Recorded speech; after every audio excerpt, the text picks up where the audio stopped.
This will be a Photoshop tutorial of how to take a reference photo and turn it into a cartoon sketch. Start out by having 2 layers of your reference photo and take the color out of the top one. Duplicate the colorless layer and then invert it.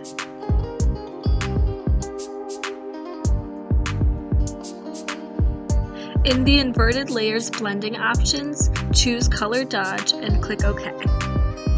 Then add a Gaussian blur to this image, and you can choose how many pixels, but I usually do around 8 to 10. Merge both colorless layers and then duplicate them 2 times.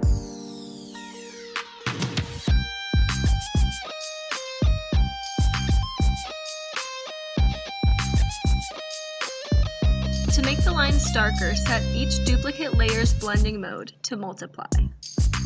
To get rid of any graininess from multiply, merge together all the duplicate layers to form a sketch layer, and then create a new layer that's just filled with white, placing it underneath the sketch layer. Mask the sketch layer, and then using the paintbrush tool in the color black, go over the parts that seem grainy. You can either leave the sketch black and white by stopping here, or continue to fill it with color. When filling it with color using the paint tool, you want to create a new layer for each part or color that you want to use, and make sure each of these layers is above the new white layer we had created in the previous step.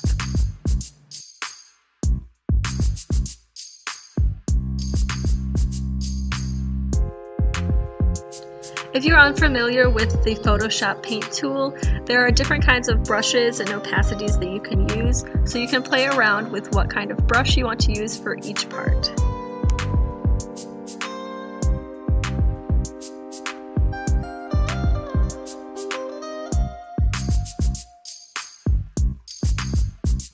The rest of the color adding process is up to the artist themselves. Since I'm doing more of a cartoon for this tutorial, I'm not adding very much detail, but you can choose to add as much or as little as you like.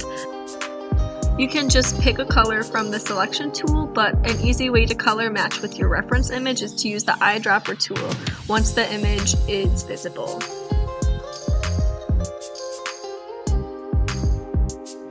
Adding contouring and highlighting to the skin also makes the image look more impactful and more realistic. For this sketch, I only used 3 different skin tones, but adding mid-tones and different colors will help to make the skin look more realistic and less flat.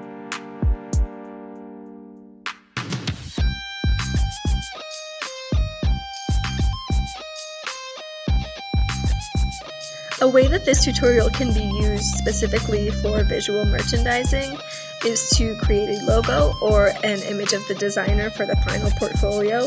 You could also use it as a tool to create your own marketing or branding for your displays and fixtures.